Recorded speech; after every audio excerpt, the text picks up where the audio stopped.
Om Swastiastu. Om Swastiastu. Hai guys, jumpa lagi di Ilkom Podcast, di mana kita akan bahas keseharian-keseharian yang lagi viral nih di IHN Gede Puja Mataram khususnya nih.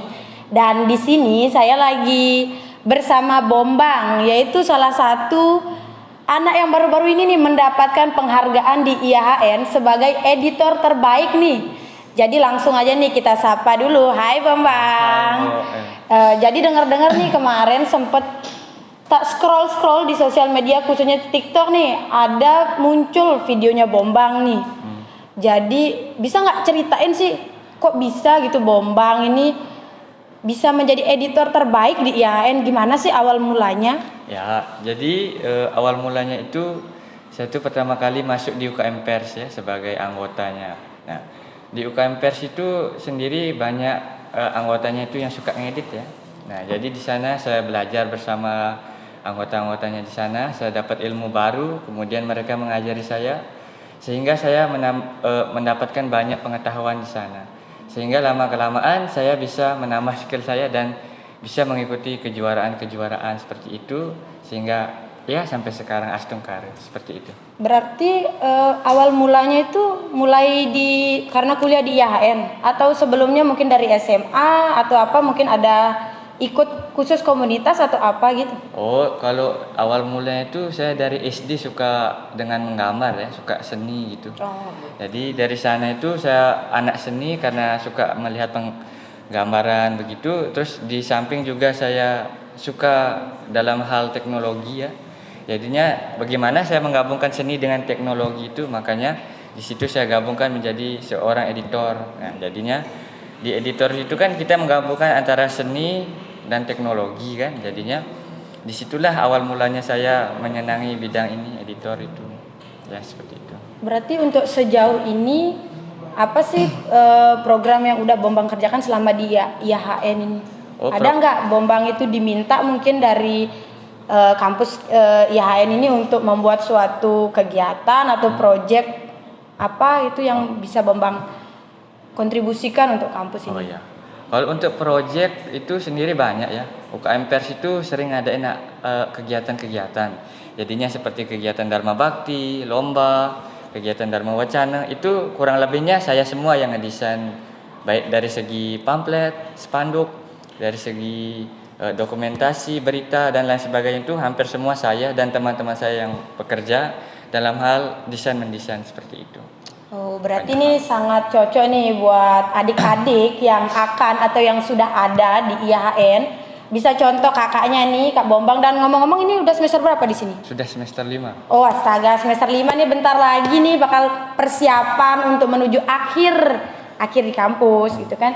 Jadi mungkin bisa dicontoh bagi yang mau masuk UKM Pers yang lebih pengen tahu tentang editing gitu kan, atau nanti bisa di PC kakaknya nih ya untuk tanya-tanya nih tentang apa sih itu seorang editor tuh kayak gimana sih, apa aja sih tugasnya sampai bisa mendapatkan sebuah penghargaan loh di kampus. Itu berarti ajang bergengsi di kampus. Apalagi kita lihat sampai masuk di berita entah di TikTok, Instagram, itu udah terkenal kali nih Bombang nih. Ya. Tapi untuk sejauh ini ada nggak sih kendala atau kesulitannya Bombang selama melakukan editing gitu? Apa sih susah senangnya? Oh, kalau susah senangnya dalam editing tuh ya susahnya itu kita revisi terus. Revisi. Ya, revisi. Karena kalau desainnya itu tidak sesuai dengan yang punya acara kan harus direvisi lagi berulang kali. Nah, itu susahnya. Terus kalau kendalanya itu kadang di bagian bahan kadang. Kami kan kita menginginkan acaranya misalnya Dharma Bakti. Ya, kita harus mencari bahan-bahan tentang pura kayak gitu kan. Pokoknya elemen-elemen yang pas dengan kegiatan tersebut. Nah, di situ kita kadang sering kekurangan bahan untuk mencari itu. Nah, maka dari itu di sana kembali lagi banyak sekali revisi yang harus diperbaiki. Itu saja sih kekurangannya. Tapi untuk sejauh ini nih kan Bambang udah melakukan banyak revisi nih. Ya. Pernah nggak sih dimarah gitu dari suatu instansi atau yang meminta Bambang untuk membuat proyek itu? Kalau dimarah sih enggak, tapi disuruh, kok gini anunya, tolong dong diganti warnanya. Secara tidak langsung berarti ya. Secara tidak langsung. Kalau dibentak enggak pernah. Dan kalau dihitung-hitung mungkin kalau sudah sejauh ini kita intip-intip dulu nih, pernah nggak sih dapat penghasilan dari editing ini, mengedit-ngedit video ini kan, ini nggak semua orang bisa ya, nggak semua orang bisa ini, jadi kayak ini keahlian yang khusus gitu. Saya aja yang punya HP 5 gitu tetap aja nggak bisa ngedit-ngedit video, jadi cuman pakai aplikasi CapCut aja kan, digabung-gabung videonya udah jadi satu gitu kan. Jadi butuh kesabaran mungkin gitu. Jadi kalau dari Bombang sendiri ada nggak sih penghasilannya sejauh ini gitu? Kalau untuk dari penghasilan ya tergantung yang buat acara. Kadang kalau lagi dananya banyak ya kita dikasih ya kurang lebih ratusan ribu lah biasanya. Oh udah sampai ratusan ribu berarti ya. Ya seperti itu. Terus kalau yang sampai sejauh ini kira-kira ada nggak sih proyek yang akan Bombang kerjakan atau yang akan gitu, yang sedang atau yang akan Bombang kerjakan? Kalau untuk proyek yang sedang saya kerjakan di sini, saya akan melakukan kegiatan Dharma Bakti ya, UKMPRS itu. Nah, jadi di dalam Dharma Bakti ini saya sebagai ketua panitia dan juga sekaligus editor menyiapkan segalanya ya, mulai dari acara dan desain-desain spanduk seperti pamflet dan penata letak ini dekorasi itu saya yang ngedesain seperti itu. Berarti kalau editing itu mencakup semuanya? Ya, mencakup tata letak desain dekorasi itu juga termasuk, karena di bagian editing itu kita juga selain mengatur spanduk atau mendesain di sana, kita juga mengatur tata letaknya bagaimana supaya orang melihatnya itu indah, orang itu melihatnya itu senang. Nah, bukan ngedit video aja tugasnya ya, editor itu? banyak sih. Oh banyak. Jadi tak kira pertama itu editor itu cuman tugasnya yang ngedit video gitu, kita buat video gitu kan. Tak kira bukan yang spanduk-spanduk, itu bukan kerjaan kita gitu sebagai editor. Terus kalau untuk keperluannya, kalau seorang editor pemula gitu buat adik-adik biar bisa dicontoh sama adik-adiknya gitu kan, atau yang pengen belajar gitu, apa sih yang diperluin gitu?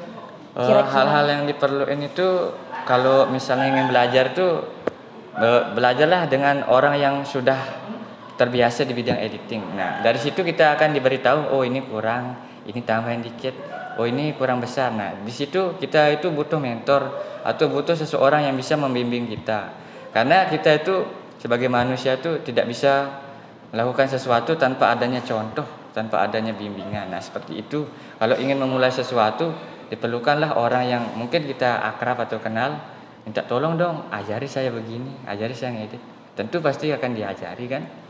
Nah, dari situlah kita akan bisa belajar, oh di sini, oh ternyata editing itu begini, oh begini caranya, seperti itu sih. Tapi nggak banyak loh yang mau berbagi ilmu loh di editing tuh loh, karena kan itu butuh kesabaran untuk mengajarkan seseorang, apalagi belum lagi kalau ngajarin saya nih ya, yang nggak sabaran orangnya nanti disuruh memperlambat video lah, disuruh ini itu pasti emosi gitu.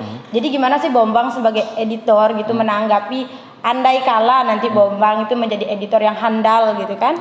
Gimana sih menghadapi seseorang yang pengen belajar editor, misalnya kan nanya, Kak bisa nggak ajarin ini gitu, tapi orang itu tipe orangnya tuh keras gitu dan nggak sabaran kayak saya gitu. Untuk menghadapi orang-orang seperti itu biasanya pelan-pelan saja, karena kita tahu tidak semua orang itu kan sama sifatnya kan, ada yang cepat ngerti, ada yang lambatan. Nah, kita juga sebagai seorang pengajar atau seorang editor itu kita juga mengerti, oh orang ini kurang cepat dalam menangkap materi, jadinya kita sabar aja dan pelan tapi pasti mereka dia ngerti juga.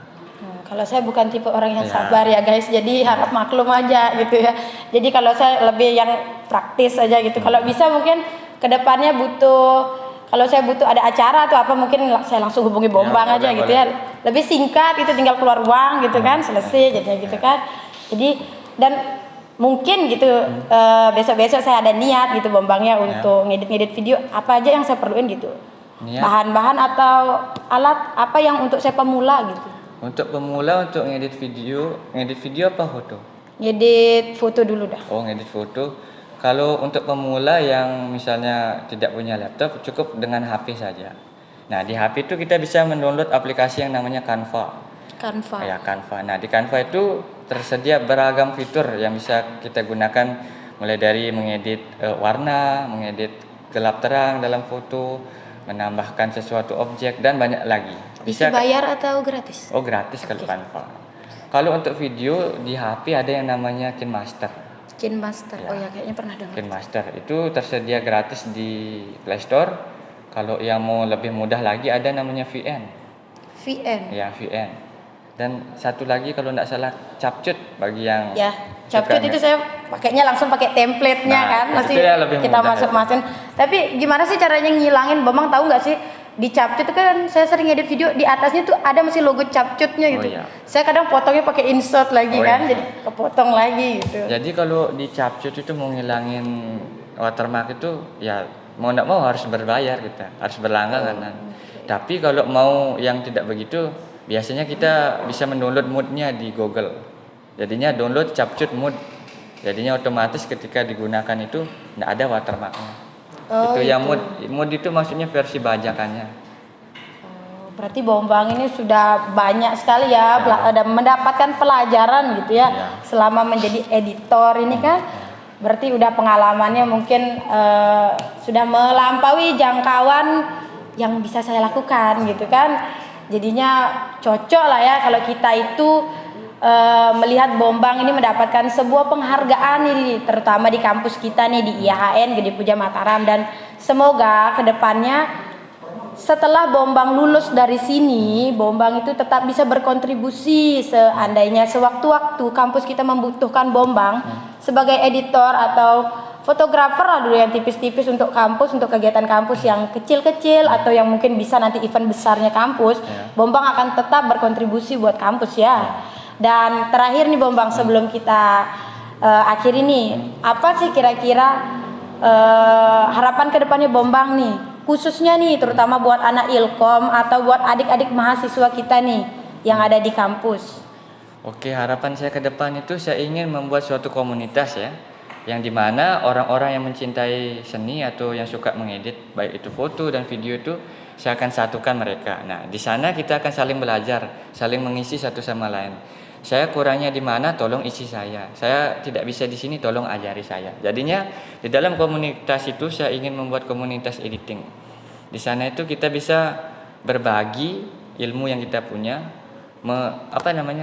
saling melengkapi apa yang kita kurang atau dari segi editing kita kurang. Nah, itu saya ingin membuat komunitas itu bagi siapapun yang ingin tertarik atau yang suka di bidang editing, silahkan bergabung di sana. Nah ini nih khususnya buat adik-adik ini kan, bisa mungkin sewaktu-waktu nih Kak Bambangnya nih mau membuka tentang sebuah komunitas nih ya, sebuah komunitas, dan ini bebas ya untuk Ya, semua bebas. orang, untuk umum atau untuk kampus aja nih? Kampus saja dulu, mahasiswa. Oh, terutama untuk mahasiswa kampus nih, beruntung nih kalian yang di kampusnya di IAHN Gede Puja Mataram ini punya salah satu editor terbaik nih, dan semoga harapannya Kak Bambang ini bisa membuka komunitas itu bisa terwujud ya.